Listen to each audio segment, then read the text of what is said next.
जय श्री कृष्ण। भगवद गीता का दूसरा अध्याय श्लोक नंबर 55। श्री भगवान उवाच पीर्जहति यदा कामना सर्वथा मनोगते आत्मवेन यष्टुष्टा स्थिर प्रद्युजते।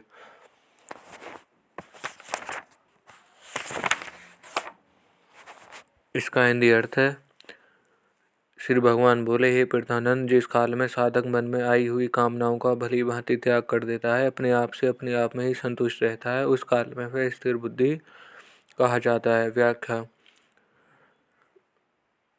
जिस साधन के द्वारा सिद्ध होता है उसी साधन से उसकी पूर्णता का वर्णन किया जा सकता है। जैसे भक्ति योग में साधक भगवान के सिवाय और कुछ है ही नहीं, ऐसे अनन्य योग से उपासना करता है, तथा सिद्धा में अवस्था में संपूर्ण प्रेरणा में द्वेष भाव से रहता है। ज्ञान योग में साधक स्वयं को गुणों से सर्वथा असंबद्ध और निर्लिप्त देखता है, अतः सिद्ध अवस्था में वह संपूर्ण गुणों से सर्वथा अतीत हो जाता है। ऐसे ही कर्म योग में कामना को त्याग करके बात कुछ कही गई है कि अतः सिद्धावस्था में वह संपूर्ण कामना का त्याग कर देता है। वह ये इस बात को इस श्लोक में बताते हैं।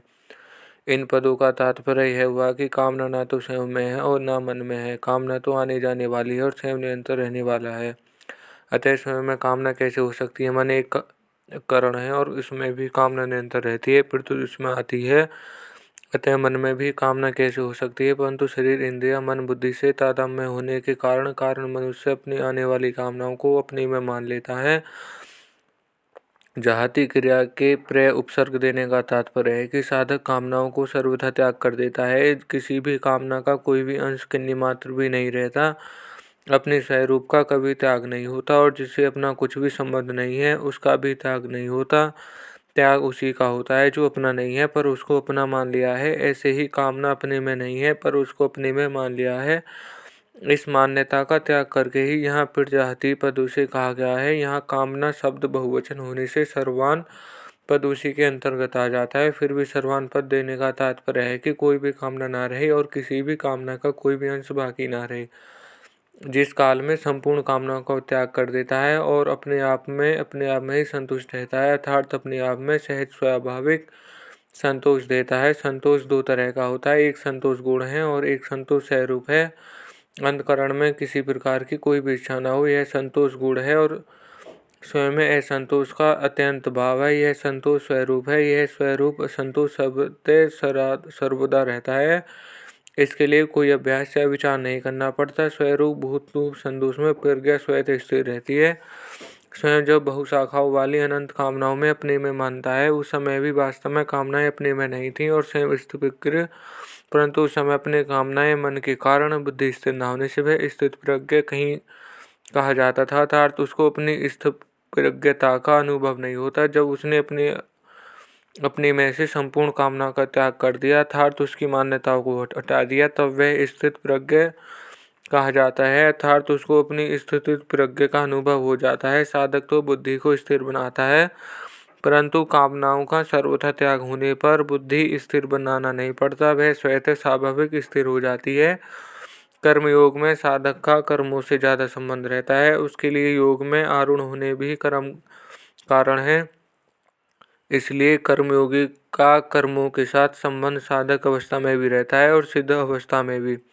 सिद्धा अवस्था में कर्मयोगी के द्वारा मर्यादा के अनुसार कर्म होते रहते हैं जो दूसरों के लिए आदर्श होते हैं।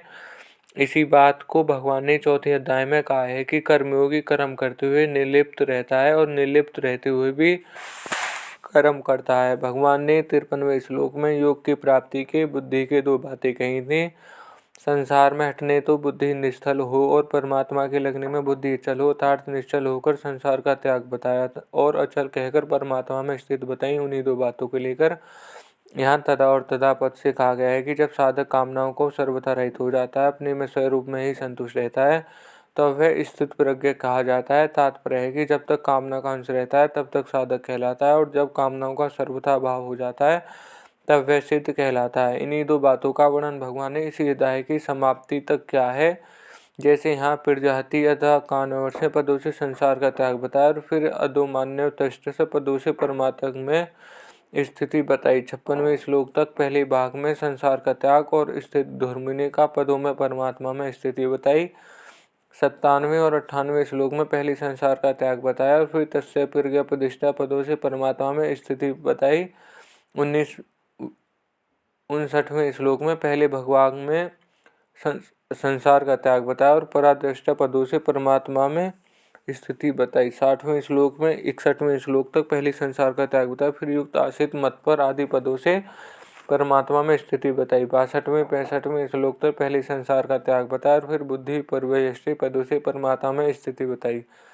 66वें 68वें श्लोक तक पहले संसार का त्याग बताया, फिर तस्य प्रज्ञा प्रतिष्ठा पदों से परमात्मा में स्थिति बताई। 69वें श्लोक या निशा सर्वता भूनाम और ऐसा जागृति पदों से संसार का त्याग बताया, तत्सा जागृति संयमी तथा सानिशा पदों से परमात्मा में स्थिति बताई। 70वें और 71वें श्लोक में पहले संसार का त्याग बताया, फिर मजगृति पदों से परमात्मा में स्थिति बताई। 72वें श्लोक में नैना ब्रह्मवती पदों से संसार का त्याग बताया, फिर ब्रह्मा निर्वाण स्थिति आदि पदों से परमात्मा में स्थिति बताई। परिशिष्ट भाव, एक विभाग अस्थिर बुद्धि वालों का है और एक विभाग स्थिर बुद्धि वालों का है। अस्थिर बुद्धि वाली बात तो पहले 41वें 44वें श्लोक तक कह दी। अब स्थिर बुद्धि वालों ने तब 55वें 71वें श्लोक तक, जिस समय साधक सांसारिक रुचि का त्याग करके अपने स्वरूप में स्थित रहता है, उस समय वह स्थिर बुद्धि वाला कहा जाता है। जिसका परमात्मा का उद्देश्य होता है कि उसकी बुद्धि एक निश्चय वाली होती है, क्योंकि परमात्मा भी एक है। परंतु जिसका संसार का उद्देश्य होता है, उसकी बुद्धि असंख्य कामनाओं वाली होती है, क्योंकि सांसारिक वस्तुएं असंख्य हैं। समता की प्राप्ति के लिए बुद्धि स्थिरता बहुत आवश्यक है। पातल्य योग में दर्शन में तो मन की स्थिरता को महत्व दिया गया है, पर गीता बुद्धि की स्थिरता को ही महत्व देती है। कारण है कि कल्याण प्राप्ति में मन की स्थिरता का उतना महत्व नहीं है जितना बुद्धि का स्थिरता का महत्व है। मन की स्थिरता से लौकिक सिद्धियां प्राप्त होती हैं। मन की स्थिरता होगी तो कर्मयोगी कर्तव्य के कर्म करेगा। कारण है कि मन स्थिर होने पर बाहरी क्रियाएं रुक जाती हैं। भगवान भी योग में स्थित होकर कर्म करने की आज्ञा देते हैं। प्रजाति और कामनावत पद देने का तात्पर्य है कि किन्नी मात्र भी कामना ना रहे, पूरा का पूरा त्याग हो जाए। कारण है कि यह कामना भी परमात्मा प्राप्ति में खास बाधक है। यह श्लोक यहीं समाप्त होता है।